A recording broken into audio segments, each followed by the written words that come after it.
Merci beaucoup de votre présentation qui à la fois nous soulage d'un travail. C'est l'organisation des données entendues ce matin par une synthèse qui était très claire par rapport à votre perception des enjeux qui ont été rappelés. Et puis de dévoiler aussi un peu la mutation qu'opère finalement l'AFP qui se transforme finalement d'une entreprise où on produit des données à destination des clients à une entreprise qui est obligée de réfléchir, de revoir sa propre réorganisation et de se former à un nouveau métier de manière plus centrale. C'est le métier de la documentation. Ce que vous semblez retranscrire, c'est finalement une mise en lumière de gestes qui étaient peut-être un peu cachés, qui n'étaient pas nobles dans l'organisation, et qui sont finalement remis au centre et qui deviennent finalement une obligation pour tous. La question que j'ai alors, c'est comment c'est perçu dans l'entreprise. Est-ce que cette mutation nécessaire, qui semble être, qui est appelée par les orientations stratégiques qui sont celles de l'AFP, comment c'est vécu par les journalistes? Alors je vais être franc, c'est vécu comme une contrainte supplémentaire, c'est vécu comme une distraction, mais au sens pas agréable, c'est vécu comme quelque chose qui nous écarte de notre métier.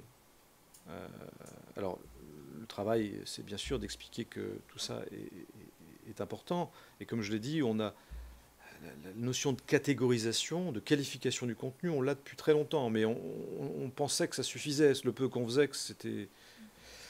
Et là, on dit aux journalistes, ben non, il faut être encore plus précis, il faut, pour être très concret, je ne peux pas vous montrer l'outil,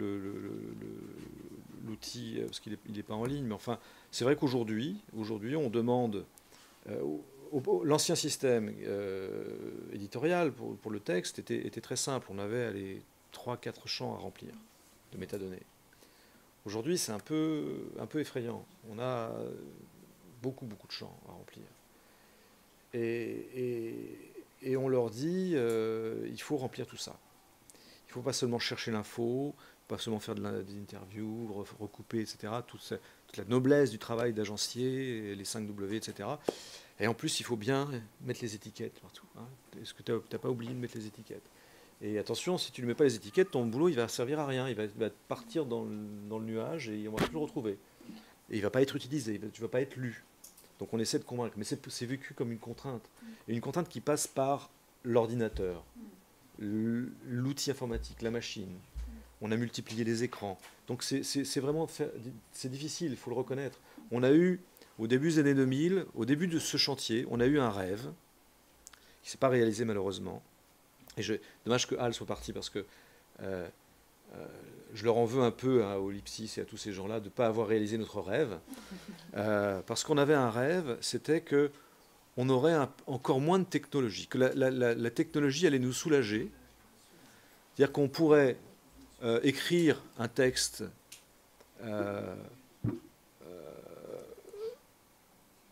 et que la machine trouverait les métadonnées, qualifierait elle-même, comprendrait. Et bien sûr, il y a encore beaucoup de gens qui travaillent à ça. C'est un domaine de recherche passionnant et on va faire des progrès. C'est comme la reconnaissance vocale, par exemple. Bien sûr, il y a des progrès, mais ils ne sont pas assez rapides et donc il n'y a rien qui nous satisfait. Donc on est obligé de remplir les champs. On rêvait de la reconnaissance d'image, par exemple. Évidemment, on voit beaucoup de choses. Mais nous, comme professionnels de l'information, on ne peut pas juste balancer une photo et se dire la machine va reconnaître. Je ne sais pas, prenons un exemple qui ne porte pas à conséquence, mais qui est très compliqué. Un match de football. Vous mettez un photographe au bord du terrain et il photographie donc 22 joueurs. Ça. Bon. Aujourd'hui, il faut que quelqu'un dise oui, le numéro 22, c'est ça, c'est son nom. Il ne faut pas qu'il se trompe sur le prénom, sur le nom, etc. Pour la petite histoire, en plus, quand c'est des Brésiliens, ils s'appellent tous pas. Enfin bon, bref, il y a des. Ça, mais bon, c'est un vrai problème, les Brésiliens. Alors, ça serait génial si une machine pouvait nous dire. Et on sait que des machines savent à peu près le faire. À peu près.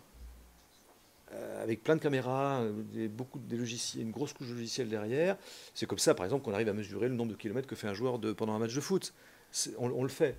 mais c'est pas encore prêt. Donc on a été obligé de faire ce grand saut, et donc peut-être qu'un jour, on pourra être totalement journaliste et complètement oublier les données, faire son métier comme on le faisait il y a très longtemps, et puis des machines vont comprendre que ceci parle d'économie, je le mets dans la rubrique économie, que ceci parle de telle personne, de tel lieu, et je vais tout comprendre, et la machine va bien mettre tout ça à la place.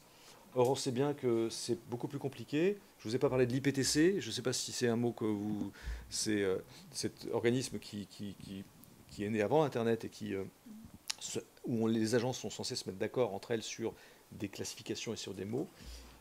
Prenez quelques domaines qui nous posent problème, la littérature, hein, on met édition.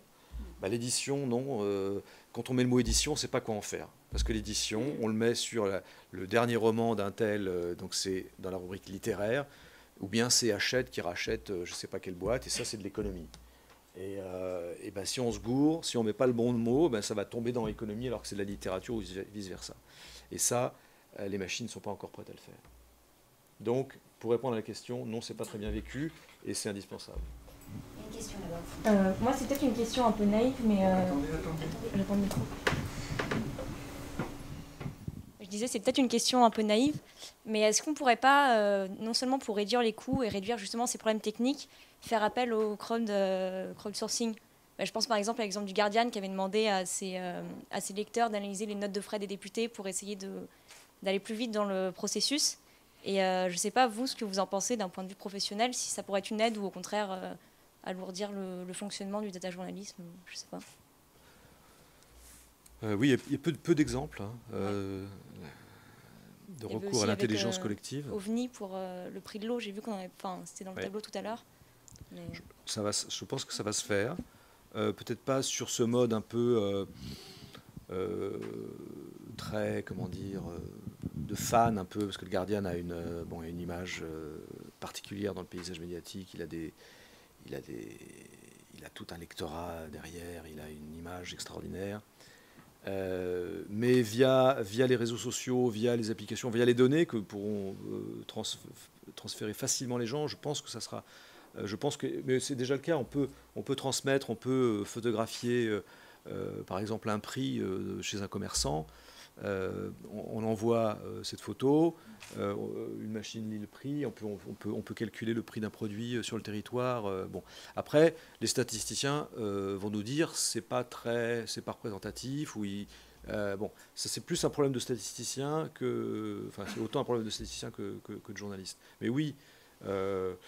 Mais on n'est pas prêt aujourd'hui parce que c'est une organisation derrière. Faire appel à la population ou aux journalistes citoyens ou aux citoyens tout court, c'est pas du tout dans les mentalités des journalistes en général. Hein. Ils ont une grande réticence, ils voient ça comme une menace. Hein. Donc je pense que c'est plutôt un problème culturel. Techniquement, ce serait très intéressant. Il faudra le faire un jour et je pense qu'on le fera. Le cas de l'AFP est peut-être un peu particulier parce que votre marché d'origine, c'est la vente d'informations à des médias eux-mêmes déjà des professionnels. C'est ce qu'on appelle de business to business. Là, ce que vous évoquez serait peut-être, là pour le coup, encore une autre transformation, c'est-à-dire d'aller chercher un marché d'une information constituée à l'aide d'un public direct qui serait directement partie prenante du processus de production. Est-ce que ça, c'est envisageable? Oui. Est-ce que du fait de ces nouvelles modalités de collecte de l'information, se dessinent dans les rangs de l'AFP des appétences pour aller vers d'autres marchés que ceux des médias professionnels? Non. Le B2C a été une hypothèse, a été étudiée. Vous avez peut-être vu que Reuters vient de réduire de manière spectaculaire ses ambitions dans le B2C, dans le contact direct avec un public.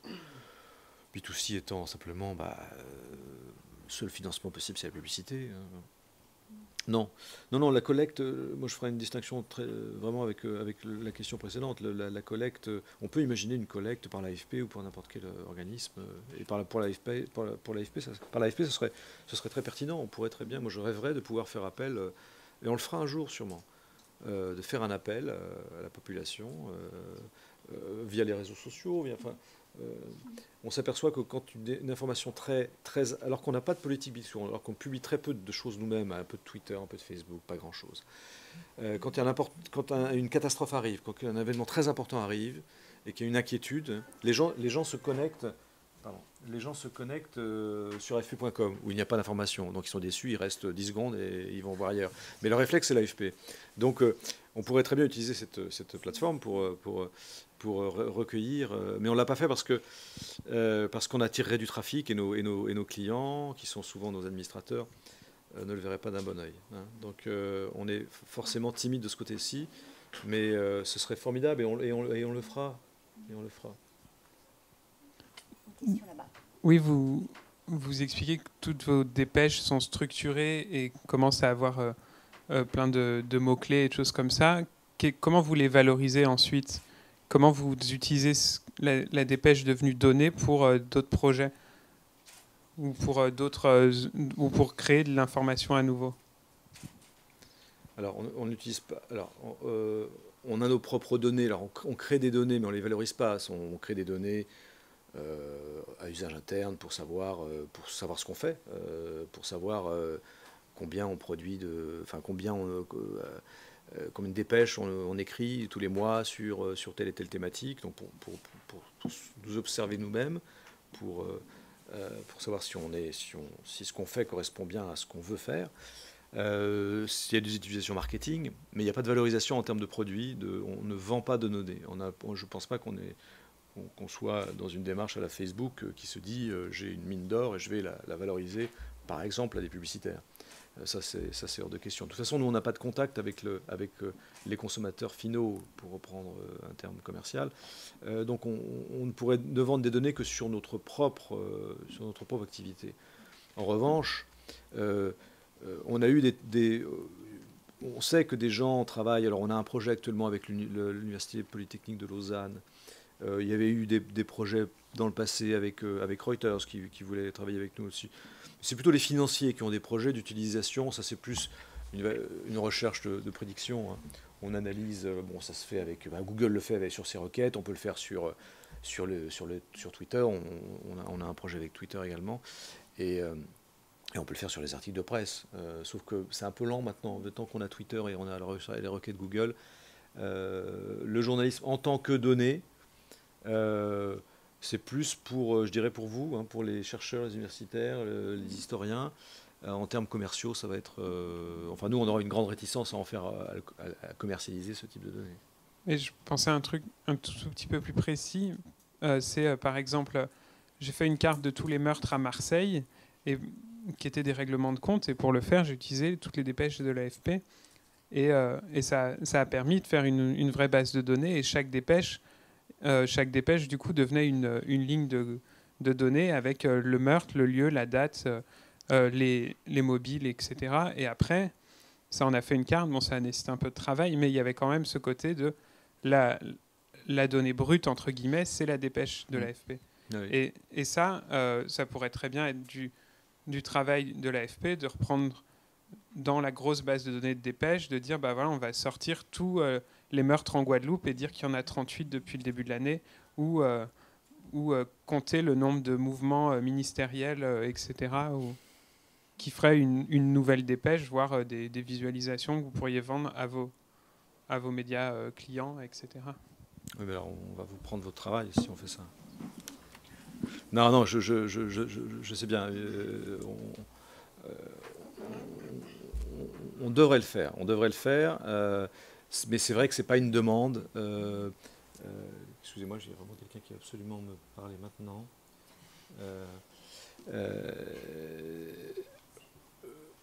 Là, vous parlez en termes de modélisation, de valorisation. Aujourd'hui, ce n'est pas une demande forte de nos médias, ce qui peut-être montre que certains responsables de médias n'y croient pas encore ou considèrent que c'est trop compliqué. Il y a un problème. Alors, il y a un problème objectif, hein, c'est que beaucoup de gens, comme on le sait encore, leur activité numérique, en tout cas pour les médias traditionnels, reste secondaire, notamment en termes de revenus. Donc là, on est sur des produits purement numériques. Donc ces gens-là se disent, mais je ne veux pas acheter quelque chose qui ne va pas me servir pour mon antenne radio, pour mon journal papier, je ne peux pas imprimer ce machin, qu'est-ce que je vais en faire? Donc il n'y a que donc, le patron du web qui va plaider pour avoir un petit budget pour acheter ça, ou recruter quelqu'un comme vous, et on va lui dire, bah non, c'est que pour le web, peut-être que le monde peut se permettre d'avoir un journaliste de données spécialisé, mais nous, on n'a pas les moyens, et voilà. Donc on en revient à la demande économique. Il y a une question. Vous avez parlé donc des freins culturels au sein des rédactions, des énormes contraintes budgétaires qui pèsent donc sur le traitement des données. Il y a d'autres stratégies qui sont envisageables, et qu'est-ce que vous en pensez? Il y a d'une part l'externalisation, d'autre part il y a la mutualisation aussi entre plusieurs entreprises, des spécialistes du traitement des données. Est-ce que c'est quelque chose que vous envisagez à l'AFP? Vous avez juste parlé de l'intégration d'un développeur et d'un designer, mais est-ce que dans l'immédiat c'est envisageable? Qu'est-ce qu'il est envisageable d'imaginer comme stratégie? La mutualisation et l'externalisation, c'est précisément ce qu'on fait. Enfin, c'est le modèle historique des agences de presse. C'est dire aux journaux, c'est trop cher. Donc historiquement, c'était la collecte de l'information. Au début, c'est à l'étranger ou dans une zone large, c'est trop cher. On va le faire pour vous. D'ailleurs, au début, c'était des coopératives. On le fait pour vous, économie d'échelle, et on vous distribue ça. Voilà. Donc on pourrait imaginer effectivement qu'on ait ce rôle de mutualisation. Donc cette chose un peu compliquée, longue, coûteuse qu'est le data journalisme, on va le faire à l'agence et on va vous le vendre ensuite. Le problème, c'est qu'aujourd'hui, le journalisme de données, avec son pendant visualisation, est utilisé comme un outil de différenciation. C'est-à-dire que c'est vraiment quelque chose de spectaculaire, de chouette, qu'on veut mettre en avant sur le site, on en est fier. Et donc c'est à nous. Et donc on ne veut pas la même que les autres. Hein. Alors ça c'est un exemple parmi d'autres, parce qu'on a ce phénomène sur des tas de sujets maintenant. Hein. On le voit sur le web, ce n'est pas le sujet d'aujourd'hui, je suis désolé, mais on voit sur le web, on nous dit, nous, notre produit standard qu'on fait sur le web, ah bah oui, c'est le même que vous donnez au Point, à l'Express, à Yahoo, on voit le même truc partout. Donc il faut de la différenciation. Donc on essaie de répondre à cette demande. Et donc on va aller de plus en plus vers ça. Donc la mutualisation, c'est bien d'un point de vue économique, ça économise des coûts, mais après on a un produit standard. Et la visualisation de données, alors il y a le look, tout ce qui est infographie. Dès qu'on parle visuel, on a un problème d'identité visuelle. Comment ça s'intègre dans le client? Ils ont tous des chartes graphiques différentes. Hein, donc il y a le look and feel, hein, comme on dit. Et puis après il y a le sujet, le fond, le journalisme quand même. C'est-à-dire que le Parisien va sûrement être très intéressé par un truc super chouette qui va concerner son bassin, l'Île-de-France, et puis plutôt sur un sujet famille, délinquance, etc. Et Nice Matin s'en fiche complètement, et puis Le Monde va trouver ça trash, et puis voilà, donc la mutualisation va tout de suite s'arrêter. Donc il y a un problème de sujet aussi.